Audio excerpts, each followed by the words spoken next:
Muy bien, seguimos en CX30, Radio Nacional, 1130 AM por aire, radionacional.com.uy por internet, www.libertas.uy es nuestra web, la web de Organización Libertas. Te podés comunicar con nosotros también. Ahora te voy a pasar el número de teléfono. Y te digo que estamos en Facebook. Estamos en Facebook, te podés comunicar al 093-829-272, Twitter, @ en donde estamos, Instagram, en donde estamos, Uru. Nuestro correo es por donde estamos, @gmail.com. Nuestro YouTube, mira en dónde estamos. Bueno, de acuerdo a lo que conversamos con el edil Leonel Aguirre, en una charla muy amena, muy distendida, pero muy conceptuosa, donde él nos aportó un montón de datos vinculados a los gastos innecesarios, excesivos, este, burocratizadores, ¿qué más le puedo poner? Gastos que todos los uruguayos estamos pagando con esta carísima vida que llevamos acá en Montevideo, la capital del país, digamos atravesando 30 años de intendencias frente amplistas. Después de lo que conversamos con nutrida información y también con un intercambio ya muy característico del espacio con el doctor Rubén Flores de Aquevicius, característico en cuanto a la conversación, la charla fluida, también muy concentrada en los conceptos, y en este caso en el concepto Estado de Derecho, la racionalización de nuestro Estado de Derecho, que es nada más y nada menos que mejorar la máquina republicana, ¿no? Mejorar la maquinaria de la República, mejorar el andamiento, el funcionamiento, su arquitectura, su estructura y su ingeniería. Es decir, toda esa, digamos, necesidad de que el Estado funcione mejor. Eso plantea la ley de urgente consideración como, si vos querés, como una primera instancia histórica, para encaminar al país hacia coordenadas de funcionamiento racional, regla fiscal, mayor control de los recursos públicos, un control incluso acotado bajo determinadas reglas, no ir hacia el endeudamiento indiscriminado, no ir hacia el atamos con alambre y seguimos disponiendo de recursos presupuestales sin saber bien hacia dónde van esos recursos. Y hablamos con el doctor de regular sobre la base del equilibrio, sobre el concepto del equilibrio, tres derechos que hacen a la vida de todos nosotros prácticamente en el día a día. Digo prácticamente porque el trabajo, si tenés trabajo, es el día a día. La empresa es el día a día para el trabajador que depende de esa fuente de trabajo y es el día a día del empresario o los empresarios que constituyen esa masa de capital que llevan adelante a esa empresa. Dije prácticamente porque la huelga no es el día a día. Bueno, esperemos que no. Pero sí es un derecho que en nuestro país se lo ha usado mucho y en estos tiempos se reitera enfáticamente, para dar una expresión elegante, si vos querés, es decir, quizás hasta se abusa o se reitera ese ejercicio de la huelga o del paro, como el que pasó ayer, que analizando todo el contexto, en verdad fue un paro que tiene más que ver con la propaganda política del lanzamiento a la presidencia del Frente Amplio del señor Fernando Pereira, y a su vez la propaganda política en contra de la LUC, de esto que estamos analizando, que otra cosa. Porque las reivindicaciones fueron realmente vergonzosas, vergonzosas. Hablar de extranjerización de las empresas, volvieron con lo de siempre, con el libreto de siempre, la privatización de las empresas públicas, la pérdida de trabajo, justamente de quienes están muy favorecidos por el Estado, los empleados públicos, ¿no? Que tienen sus salarios estables, que nunca perdieron de ganar en pandemia, que cobran sus aguinaldos, sus salarios vacacionales, que tienen estabilidad laboral, cuentan con ese ingreso del mes a mes, y no así un montón de pequeños comerciantes, de muy pequeños comerciantes y de trabajadores que se vieron afectados por esta situación de pandemia. Situación de pandemia que el gobierno logra ir sorteando y de manera muy, muy equilibrada, ya que hablamos hoy de equilibrio, permitiendo que la tasa de desempleo baje, está en un 8, prácticamente un 8, un 9, perdón, 8%, cuando el desempleo prepandemia que dejó el gobierno anterior era del 10,1%, aumentó incluso la producción industrial del país, con tasas de crecimiento del PBI, no incrementó deuda, racionalizó los recursos a través de un presupuesto de austeridad, pero que habilita a controles que permitan calidad en la asignación de los recursos. Le quitó a un instituto prebendario del país del año 1948, como el Instituto de Colonos, un instituto prebendario que vive de rentas muy bajas y que se hace improductivo para el país porque es un deudor contumaz. Hay 9 años de deuda para con el Estado uruguayo de un montón de productores que están vinculados al Instituto de Colonización. Y yo sin saber tanto del tema, lo confieso, tengo que investigar mucho más, me pongo a pensar con sentido común en la lógica de la economía del mercado, en la lógica de los emprendimientos, en la lógica de una reactivación económica, en la lógica del mundo de los TLC, de los mercados también bilaterales o multilaterales. Si no será oportuno en algún momento plantear que ese latifundio de 620.000 o 660.000 hectáreas no pasen a manos de productores privados y de algún modo que el Estado uruguayo subsidie para sacar de la situación a aquellos que se viven endeudando, que no son rentables, porque son acotadas las tierras que puede dar el Instituto de Colonos.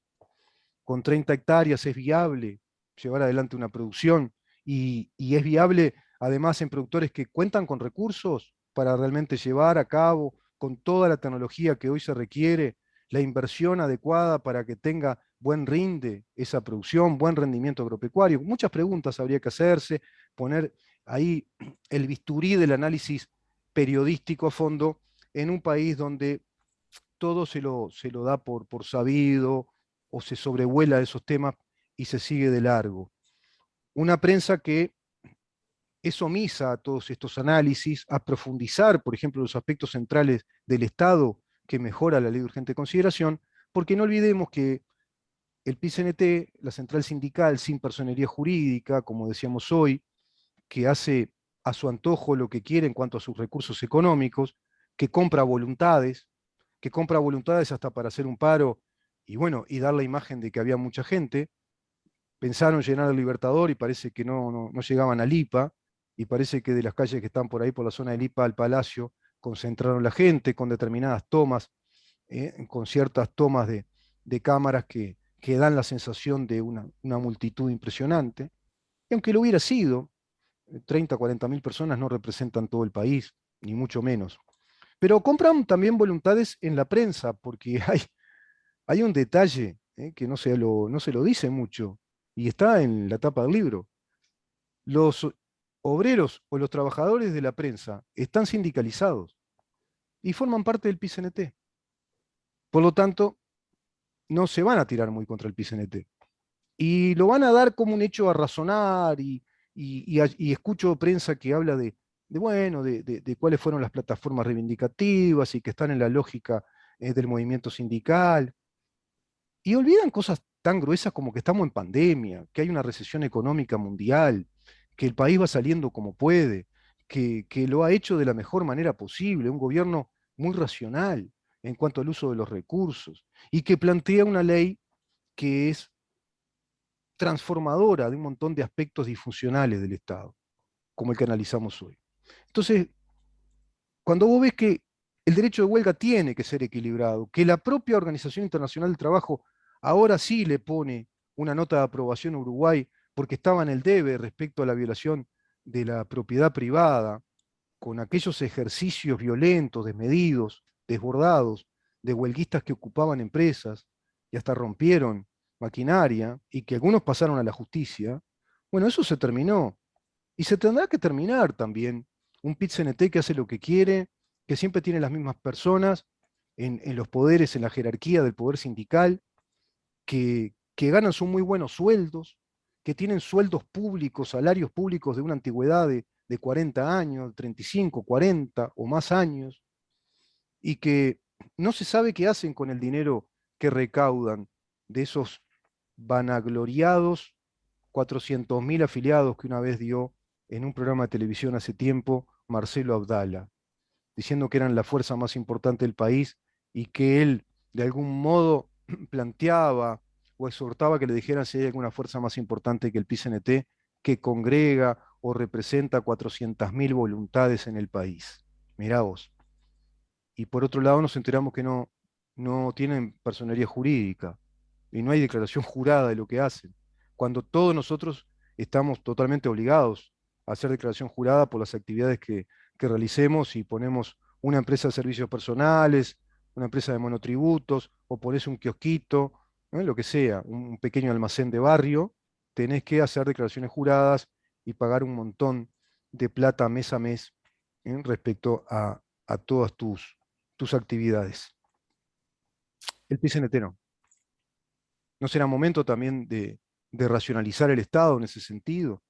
De que haya un control de los recursos económicos con los que cuenta la organización sindical, que quizá deje de ser una organización hegemónica y única, con un color político muy definido, y tengamos los uruguayos la posibilidad, las nuevas generaciones, como pasa en países avanzados y serios, que el sindicalismo sea profesional, que esté totalmente dedicado, abocado a la complejidad de las relaciones laborales, a las problemáticas que se van planteando en las relaciones laborales entre la clase trabajadora y la clase empleadora o los empresarios y también el Estado.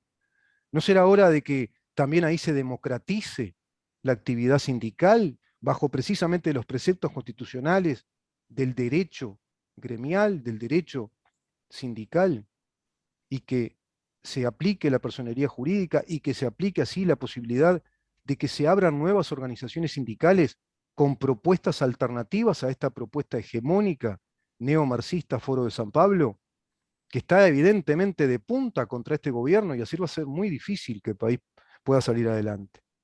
Va a ser muy difícil porque no hay diálogo posible. Son antagonistas. El país se está discutiendo incluso bizantinamente, perdiendo el tiempo, si hay grieta o no hay grieta en el país, o se hace hasta un show de eso, y que la gente vote a ver si hay grieta o no. Y ya sabemos todo, yo no sé si grieta, creo que está partido a la mitad más que grieta. La grieta cuando hay una fisura, ¿viste? Pero vos agarrar una madera y la partís, está partida.